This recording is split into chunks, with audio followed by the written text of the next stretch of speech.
We released Titanic 20 years ago. It seems like a lifetime. But I remember everything like it was yesterday, from the first dive to the wreck to our last day of production. We were creating a living history, so I needed every detail as accurate as we could make it. We owed the truth to the hundreds of souls lost that night in 1912. Even now, I feel a responsibility to the living and the dead. Did we get it right? After decades of exploration and scientific analysis, we know a lot more than we did when we made the film. So I've gathered a team of experts, Park Stevenson, Ken Marshall, and Don Lynch, to reopen the case file on Titanic and look at what we've discovered over the last 20 years. We'll investigate whether more lifeboats on board could have saved more lives. I think I probably would cut faster if my life depended on it. Hear the surprising story of how the long-lost ship was found. Did you get spooked? It was spooky. And learn how the film affected the families of some of Titanic's famous passengers. Molly Brown sounded like a real pistol. I would have loved to have met her. She was larger than life. We'll step back in time to see how our sets match up against what we found at the wreck site, and we'll mount tests that may answer questions about the sinking that have bothered me for almost 2 decades. Yes! We'll see where we were right and where we got it wrong.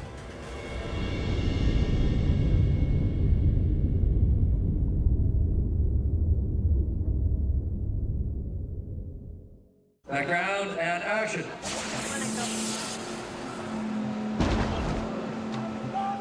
When we made Titanic, we tried to do a film that was as if we had gone back in a time machine to that night. We tried to be as accurate as it was humanly possible to be. You could walk out of Rose's cabin, down the corridor, down the grand staircase, through the reception room and into the dining room. It was every photograph I had ever seen. It was perfect. And action.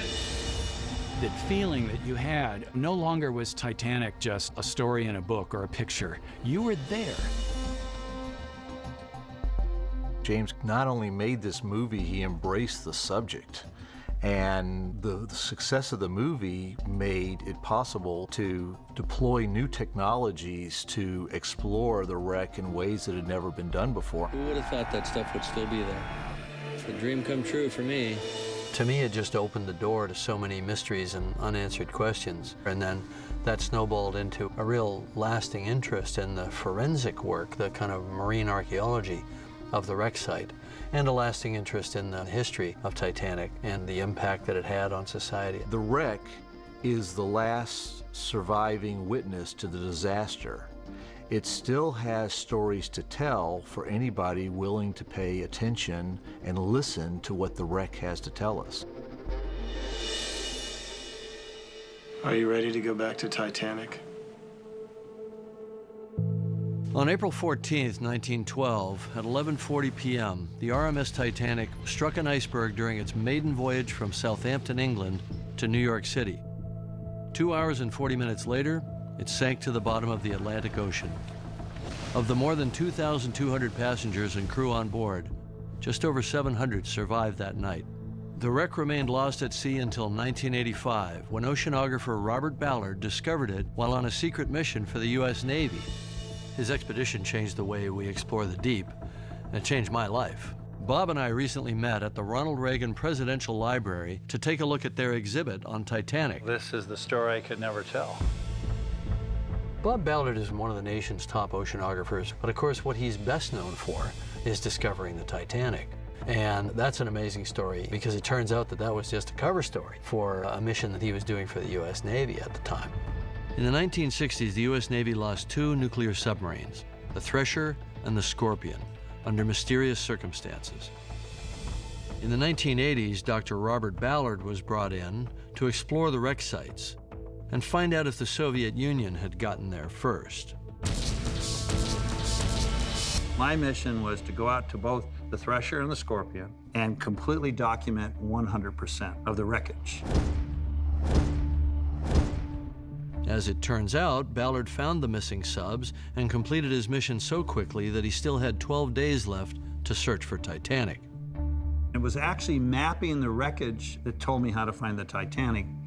When the Thresher and the Scorpion imploded, all these pieces came falling down to the ocean floor. And so as it was falling down, the currents carried it. for over a mile. It was a comet of debris. So instead of looking for a Titanic, I looked for its debris.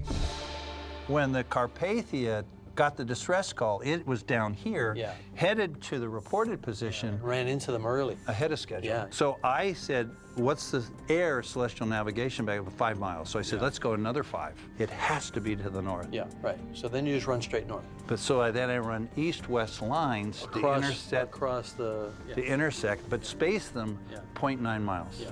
And if I don't get it, interspace them at half. You already knew that at that depth, the debris field would be Roughly more than a mile. Yeah. So I cheated a little. I said, let's do 0.9. That's pretty smart. And then if I don't get it, I'll just interlace. Yeah, right. So we began running lines back and forth, and on the 9th line, hit the debris. You didn't know it was Titanic stuff until you saw the boiler. Correct. Wreckage. Bingo! Yeah! Somebody ought to go get Bob. For some reason that night, I just wasn't sleepy. And the knock on the door, this is now at 2 in the morning, and the cook stuck his head in, and he said, the guys think you might, and he didn't even finish the sentence, and I was past him. And I got into the command center, and just as I entered the command center, they went over the boiler.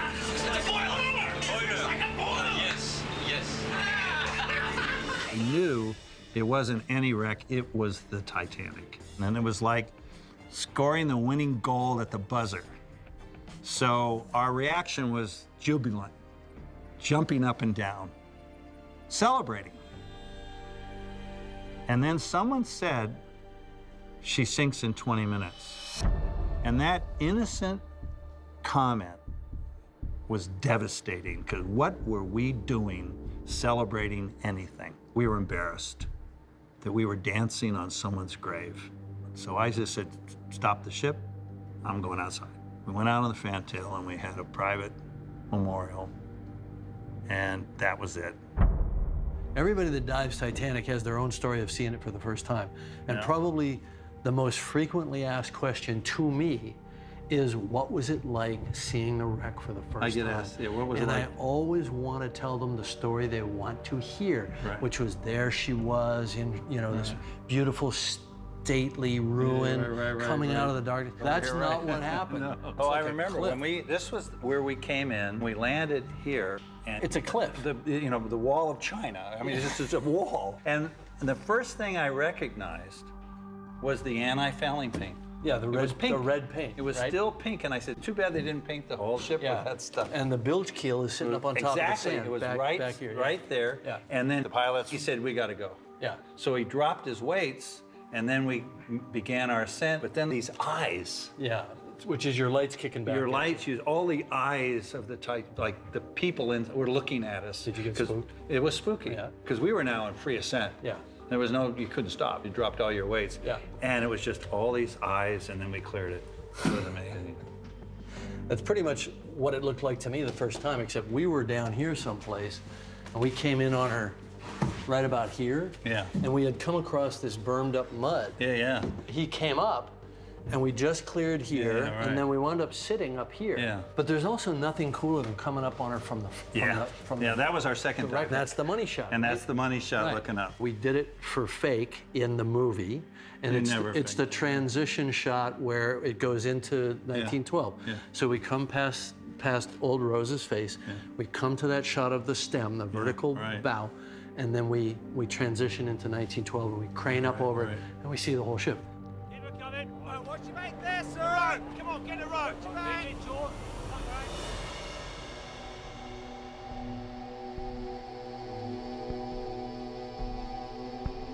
You won't find bodies at Titanic. You won't find skeletons. The bones actually dissolve into solution very rapidly at that depth. What anybody who's explored the wreck finds is pairs of shoes. It takes years for a skeleton to vanish. But the shoes, treated with tannic acid, they won't eat them. So all around the Titanic are the shoes.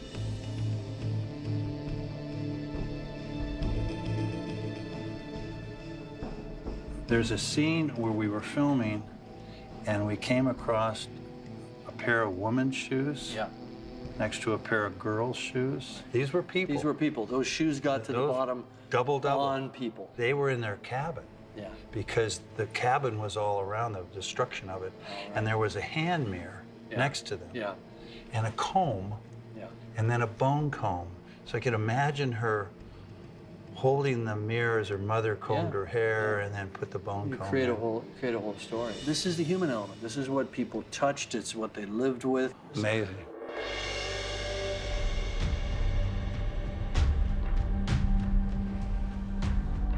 It's pretty daunting when you see all the names all at once. Exactly. I mean, how many people? In this 1,496 people. You know, imagine all of these people out there in the ocean. This is the crowd that was floating at sea. You know, you get so into the forensics of it, you know, and studying the wreck and the breakup of the wreck and discovering the artifacts and so on. You really lose sight of the human tragedy sometimes. I know that was an epiphany for me when I was there at the wreck the first time.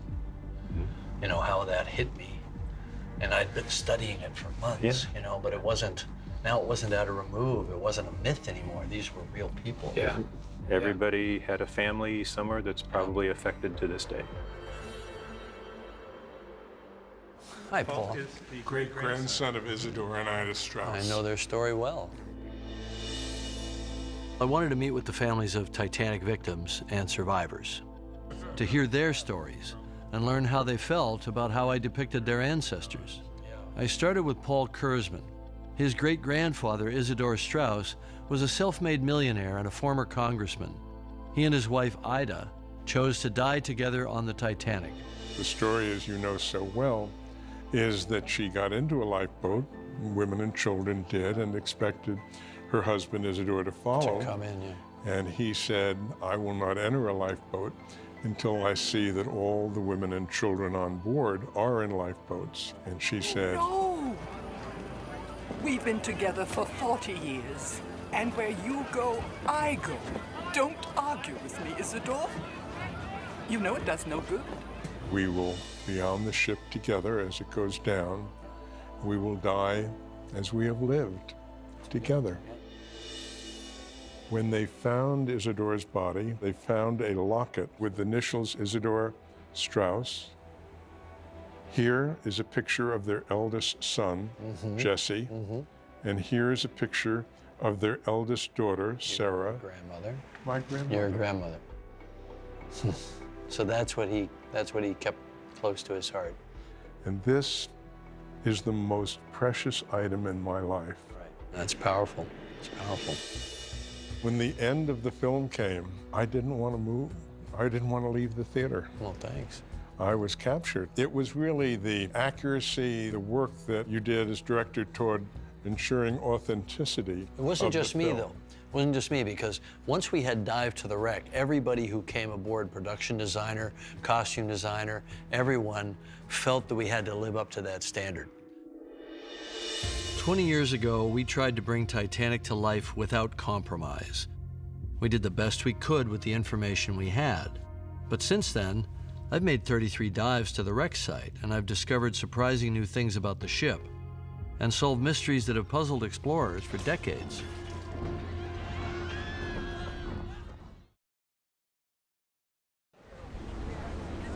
For the movie Titanic, we unearthed every known photograph, pored over architectural drawings, and built our ship rivet by rivet, making sure everything was in its rightful place, as was known back in 1996.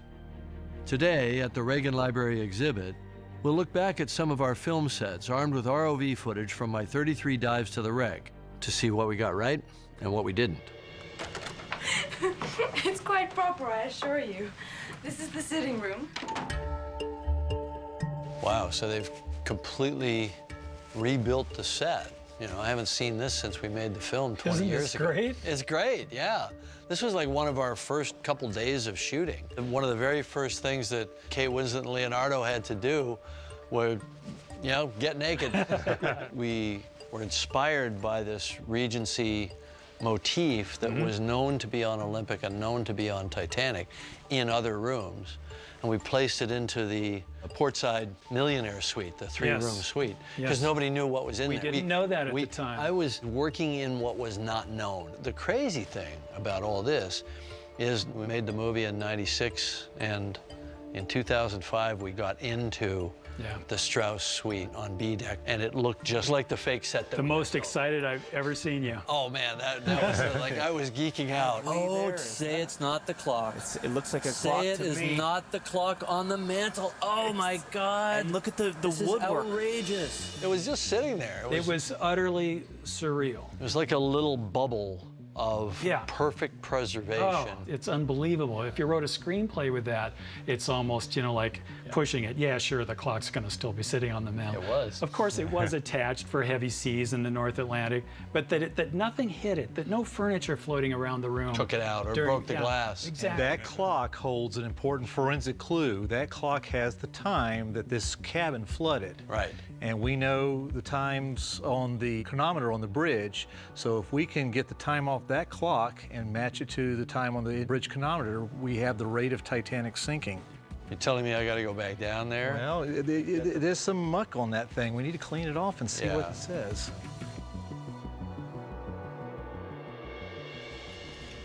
CQD? Sir? That's right, CQD, the distress call. That's our position.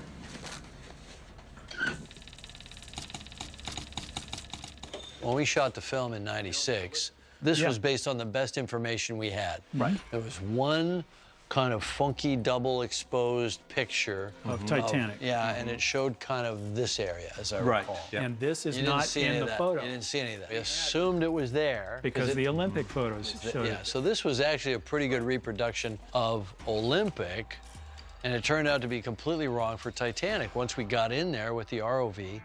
So we kind of got this part right, and we got this part completely wrong, because this is all actually in a separate room, the silent room, right? The thing is, these guys were heroes. I didn't have time to get it into the film, but the wireless operators were like the hackers of their day. The actions taken by operators Bride and Phillips saved hundreds of lives. They lost power on the set the day before the disaster. The Marconi maintenance manual says in this situation, you leave it alone, wait for a Marconi engineer ashore to fix it, and you're gonna operate off this emergency coil here. Yeah, So which is battery powered. Yeah, which had Zippo for range. About 60, 70 miles theoretical range, which Carpathia was a little bit outside that range when she started to pick up Titanic's distress calls. Right, and go in the other direction. So if they hadn't rebuilt the set, they wouldn't have been able to talk to Carpathia. Probably not. Carpathia saved over 700 people. The point is, they wouldn't have been saved if these guys hadn't disobeyed the rules.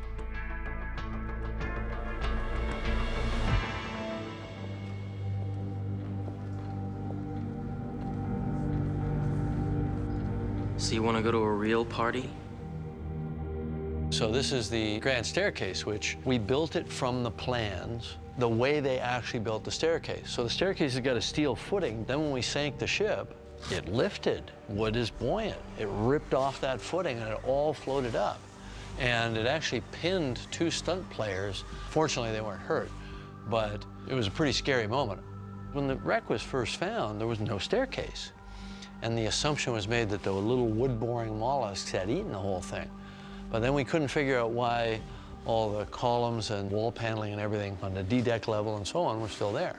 And this is so substantial. I mean, this is solid oak. Oak is one of the strongest, densest woods. Yeah. And even if the wood had disappeared, where did all those iron balustrades go? Yeah, exactly. So we went down and we looked around the bottom with the ROV. We couldn't even find remnants. No. Couldn't find remnants of the balustrades. We couldn't find remnants of the stairs or any of that stuff. So we thought, it floated out. It was an interesting, you know, kind of art imitating life. Yeah. Where exactly. If we hadn't made the movie, we wouldn't have come to that answer, I don't think.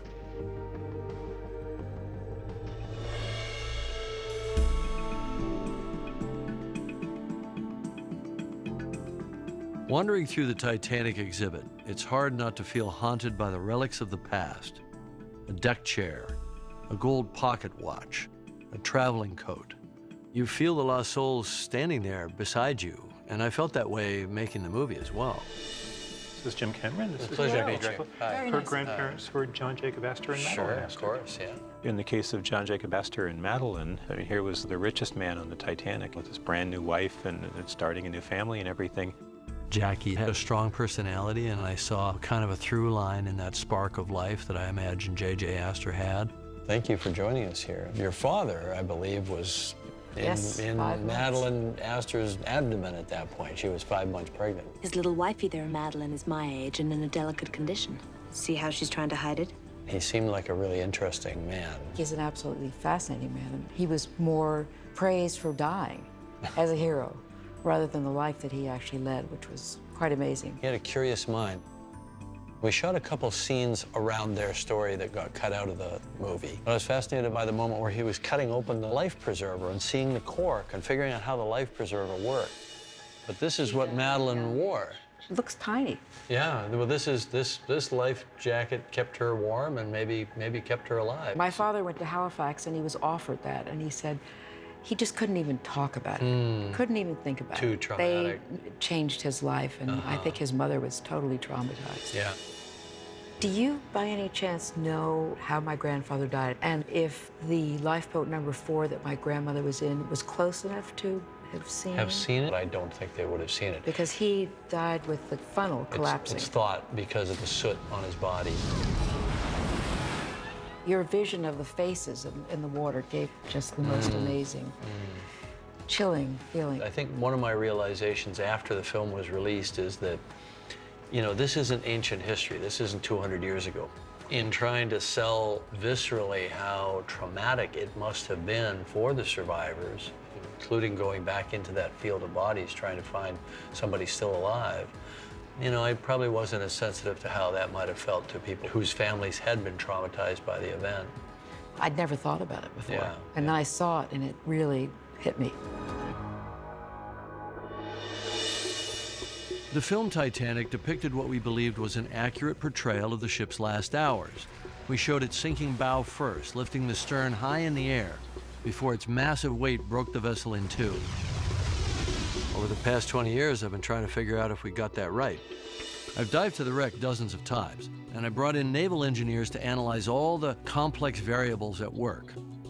Now, I want to take it to the next level, doing an actual real-world physical test of the sinking that incorporates the new information we've gathered. Will it sink the way we portrayed it? I don't know. Our mission is to mirror the physics at work as best we can and see what happens. There's a gazillion theories floating around. There always have been. We want to come up with a credible theory. The whole purpose of this investigation is to understand, does this hang on or does it go away? And I've been talking about the bow swinging down and breaking off for 20 years, but I never had any proof. It's just outside of science at this point. And I thought, well, we'll just build a model and break it. I have no way of saying that that is in fact what happened, but I'd like to be able to rule it in as a possibility. Because then I don't have to remake the frickin' film. We're going to be doing practical rigging with pyrotechnics and sinking it in a tank. I immediately thought of Gene Warren.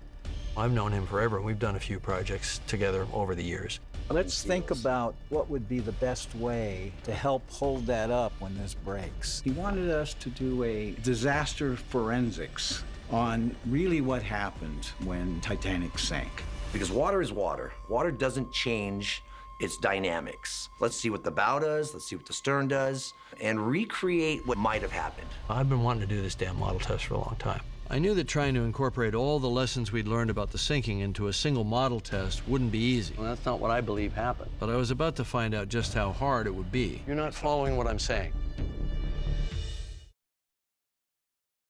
Iceberg, right ahead! For over 20 years, I've wondered why Titanic went down the way it did.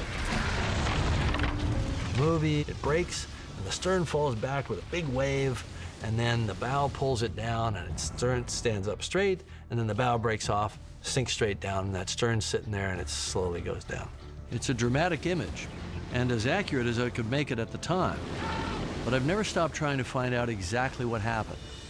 Over the years, our little analysis team has used a wide variety of source material in order to try and put together the pieces of the puzzle that is the sinking of the Titanic. We know from the wreck exactly where the steel broke, right to the rivet. Jim's exploration of the bow section has fine-tuned our understanding of what was going on during the flooding and during the descent to the ocean floor. We got a mast that's knocked aft. All of the B-deck forward-facing windows, broken, broken, broken.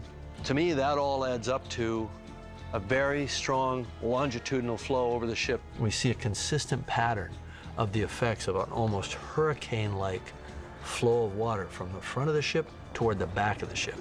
That can only be explained by the ship sinking vertically straight down. Big piece of the keel, 70 feet long, 2 big frames of the double bottom were found way out in the debris field.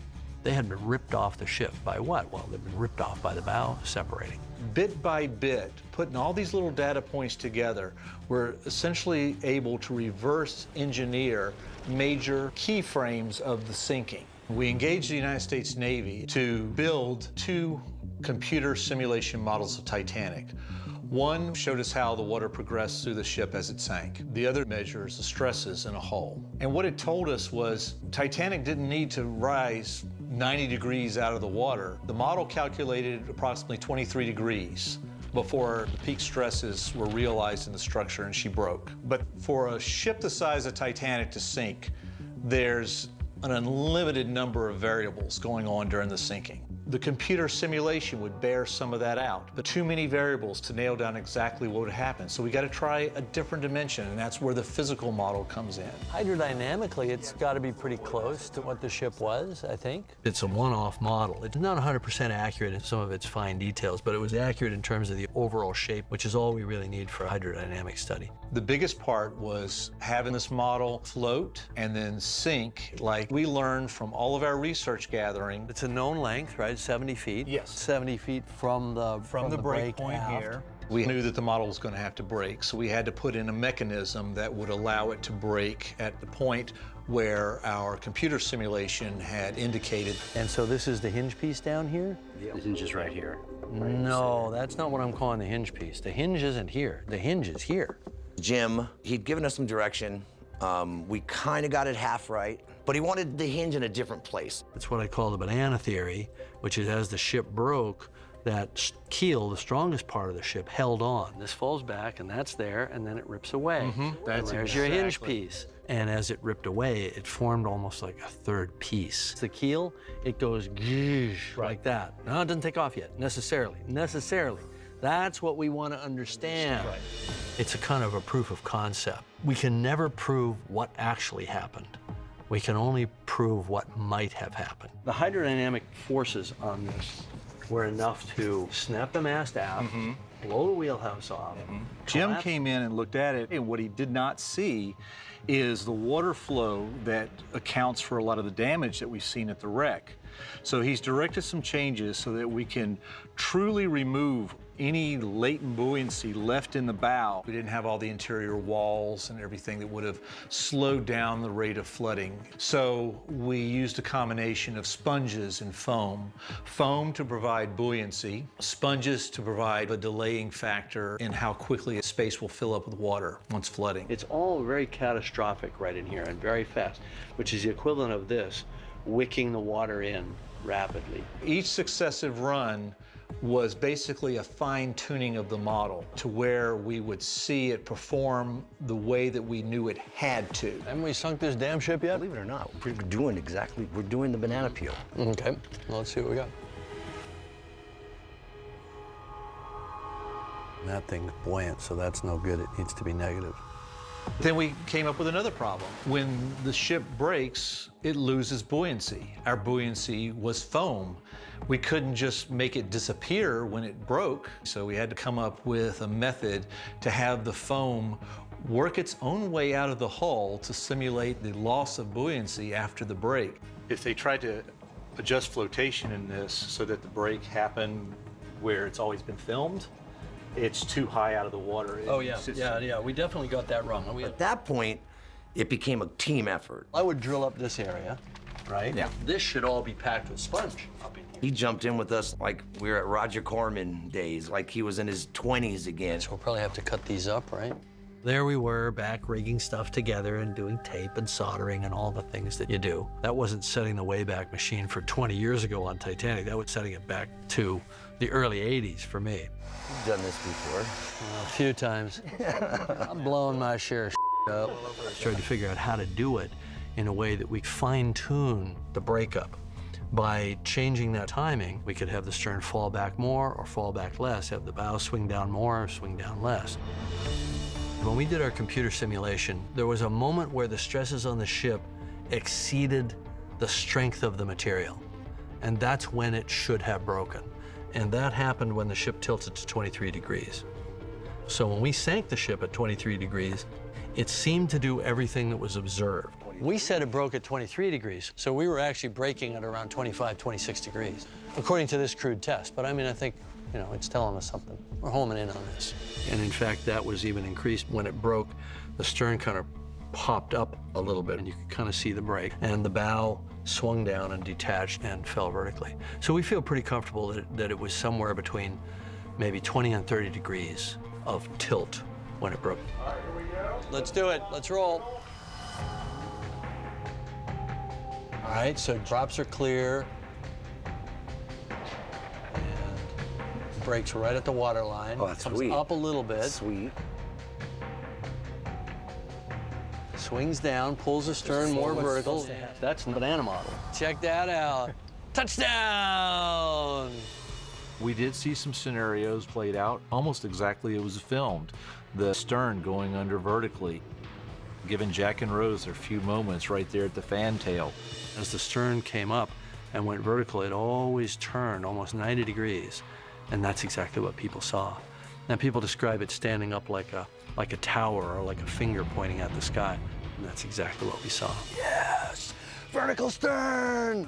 Yes! It's not like we did a battery of 100 runs with a very precision model, but I think it does show what is possible to have happened. I think what we're seeing is there's a range, right? You can get it to where the stern falls back, but then it doesn't go vertical when it goes under. Well, we found out you can have the stern sink vertically, and you can have the stern fall back with a big splash, but you can't have both.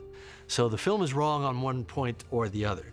I tend to think it's wrong on the fallback of the stern because of what we see at the bow of the wreck. There are about 5 or 6 instances of hydrodynamic effects, and there's only one way that can happen. It swung down and it shot off like a bomb, dropping straight down. So I think we can rule in the possibility of a vertical stern sinking, and I think we can rule out the possibility of it both falling back and then going vertical. We were sort of half right in the movie. With each thing that we try, each step that we take, I think we're getting closer and closer to what actually did happen that night. Okay, let's do it again. That was perfect. Let's do it again. I'm constantly fascinated by the engineering, the hardware, the forensics, and I'll get very excited about the ideas, you know. You always have to kind of grab yourself by the scruff of your neck and remind yourself what happened there was a real tragedy that happened to real people, and it still resonates down through time in this very powerful way. And sometimes you forget that in the moment, but I try never to forget it for very long. Our scale model sinking took only seconds. In real life, the passengers and crew had about an hour and a half to escape. More than 2/3 of them didn't make it, which brings up another controversy. Could more people have been saved? Mr. Andrews, forgive me. I did the sum in my head. And with the number of lifeboats times the capacity you mentioned, forgive me, but it seems that there are not enough for everyone aboard. About half, actually. Titanic carried 20 lifeboats, but they only managed to launch 18 in an hour and a half. Now, we've all been told that if the ship carried more boats, more lives could have been saved. But would that really have made a difference? Could the crew have launched more boats in the time they had? I've wondered about this for a long time, and we never tested it until now. So what we did was we took a replica lifeboat left over from the movie with a set of davits mounted atop a platform that was tall enough to represent the height of the promenade deck, boat deck being up on top. Got a crew to man and lower the lifeboat so that we could see how long it took. We figured that it would take about 2 minutes to roll the canvas back on these lifeboats. Roll back that cover! Roll back that cover! So we preset our clock to 2 minutes. Okay, so the ropes are in, and you guys know what to do, right? To get them flaked out on the deck? You're gonna do that sort of there and there, so we need to stay out of those? No, we can put it right there. Well, put it where you would have done it if you were really on the ship. Okay. And if we're in your way, then move us out of the way, because we're curious passengers, and you're having to yell at us to get out of the way. Politely, of course, because we're also, you know, rich passengers in the first class area of Titanic. So when we say go, ready the boat, and then tell us when it's ready, okay? Yeah. Bring lines on deck. Clock is running.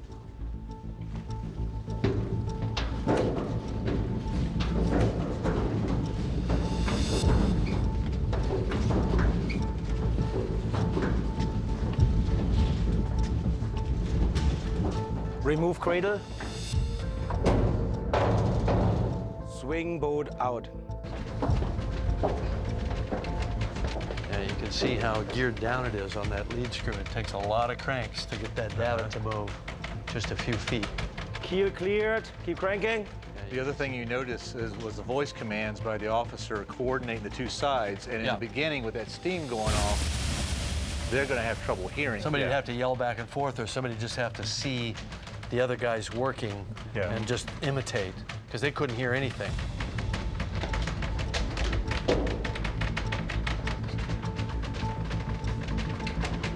Okay, good. Lower boat to embarkation deck. So at one point, do they start loading it? So they're going to lower it down to the edge of the boat deck. Because then you just step into it. Right, you want to step into it. You do not want them stepping over if you can avoid it. Hold it. Secure the boat. Okay. All right, stop the clock. 8 minutes and 30 seconds. 8 minutes and 30 seconds. Now we're going to have to just estimate the loading time. The key here is that you don't know how much time you have. You've never practiced this. But just as a baseline, let's get some values for how long it takes to do each part of the operation. Exactly. So I think you're probably looking at a time that varied. Initially, it was probably slower as people were reticent, and then later, as they got more desperate, it probably sped up. Let's say 10 minutes. Okay. Let's say 10 minutes. Yeah. Okay, that puts us up to 18.5 minutes. Now let's see how long it takes us to lower one deck level. And clock running. Ready. Okay, lower. You're right, it jerks its way down, and look at the You can see how jerky it is even now, not loaded. It'd be like 3 times that when it was fully loaded. That'd make it a lot harder to lower.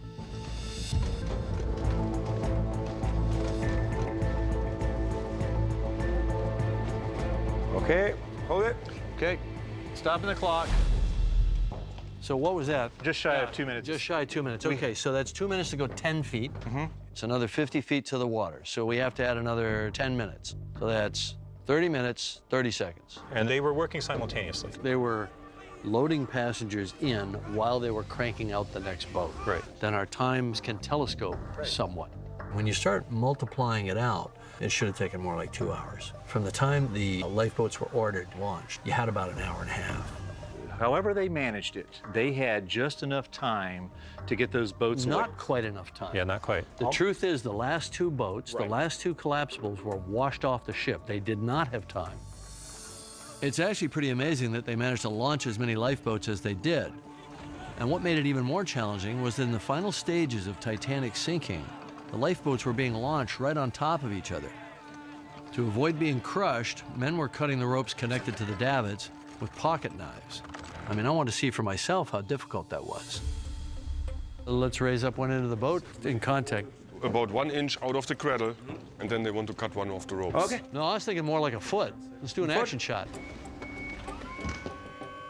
Let's raise it up a foot, guys. All right, so who's going to do the honors? What, somebody has to go into the boat? I'll do it. Whatever happens, Jim, we'll get it on film. Exactly. Let's go. Clock running. All right. Jeez. Is this an actual knife? It should have been a really sharp knife. And it's sharp. We do know this type of knife was used. All right, I'm going to go with your expertise. I think I probably would cut faster if my life depended on it. That's promising. We're getting close. Oh, jeez. You imagine like 50 people screaming? Yeah. Water Well, coming up. There's a boat coming down in your head, don't forget. Yeah, that too. That's gonna get dramatic here in a second. You can hear it. All right, that's promising.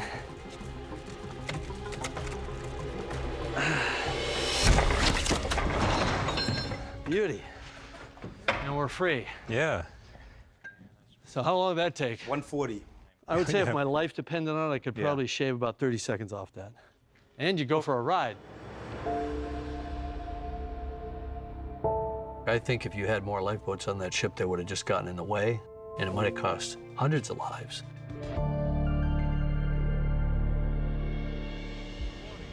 At Cherbourg, a woman came aboard named Margaret Brown, but we all called her Molly.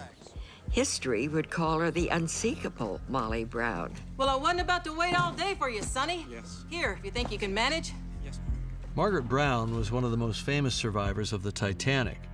Her warmth and strength after the disaster became part of the legend. Margaret Brown, Molly Brown, as the world knows her, was obviously quite a character. She sounded like a real pistol. I would have loved to have met her. Seems like you've got a little bit of her gene of vivaciousness. Oh, that's nice of you to say.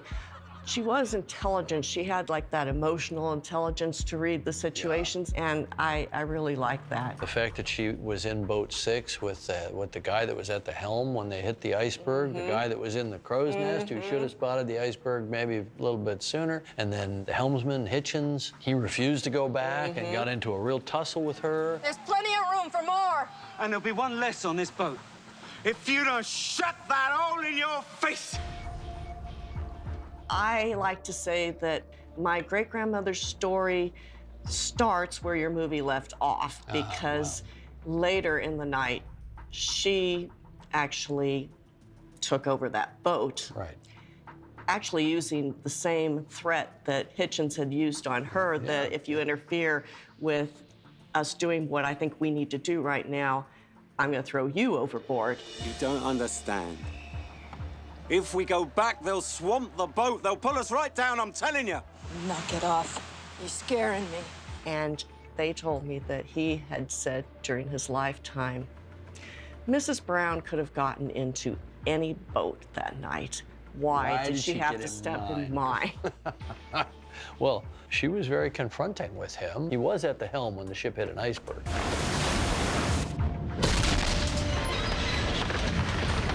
Is there anything that you would really like to have changed now that this much time has gone by? Moffat's question got to the heart of one of the biggest storytelling regrets I've had since the film came out.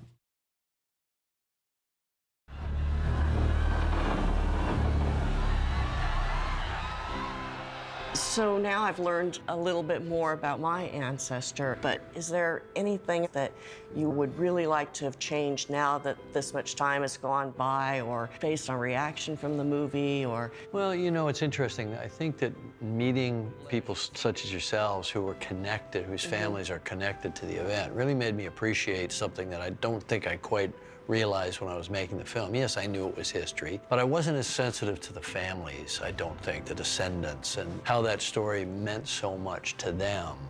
And in the case of First Officer William McMaster Murdoch, I took the liberty of showing him shoot somebody and then shoot himself. He's a named character. He wasn't a generic officer. We don't know that he did that. But, you know, the storyteller in me says, oh, I start connecting the dots. He was on duty. He's carrying all this burden with him, made him an interesting character. But I was being a screenwriter. I wasn't thinking about being a historian. And I think I wasn't as sensitive about the fact that his family, his survivors, might feel offended by that. And they were. And, you know, I feel like I should have made him more of a generic character then, and then it could have been any one of a number of people who were at that place at that time. What was that, Mr. Murdoch? An iceberg, sir. When we would go out on an expedition, we'd wait till 11:40 at night, which was the moment the ship hit the iceberg, right at that exact spot, and we'd go out onto the bow of the research ship, and we'd raise a glass in honor of the passengers and the crew of the RMS Titanic. And so I would just like to propose a toast to you, the descendants, and the representatives of that history. And thank you for sharing it with us. So, to your ancestors. These are people that have grown up with Titanic in their family, and it's kind of always looming over them, and it means something to them, and in some ways it's defined them. To an entire global community of Titanic enthusiasts and historians, these people are passing on the torch of what their family knows. To making it count. Jim Cameron's Titanic was beyond anybody's expectations. We knew when we were working on it, it was going to be epic. What a great setting for a love story. This fantastic shipwreck that has fascinated people for decades anyway, presented so vividly and so accurately. To go back there is to risk being pulled down into that icy water with them. So it's really a choice between your lives and their lives. James Cameron brought Titanic back to life, as I have tried to do through my entire life with my paintings. And you can't put enough value on that. I knew the old lady in her grave. That's the Titanic I knew. Jim showed me this beautiful young woman. We sailors tend to think of ships as women. He showed me that beautiful ship. I just loved it. That movie used Titanic as a stage to tell a teenage love story. It wasn't meant to be a historical narrative, but it created a passion in Jim to follow up that movie with actual expeditions to the actual wreck. And because of that continued interest that goes way beyond a feature film, we have made discoveries and learned things that have actually changed the history and our understanding of Titanic. I just really was fascinated by Titanic, the story, the archaeology of it, and just wanted to know more. What happened that night in terms of the final moments of the ship and the breakup, the way it sank. We will never know exactly what happened, but we can say what is possible to have happened. Titanic wasn't just a story. This was something real. This really happened to real people. And we need to honor those that died and their families. I think it's important for filmmakers to understand that responsibility and actually get it right.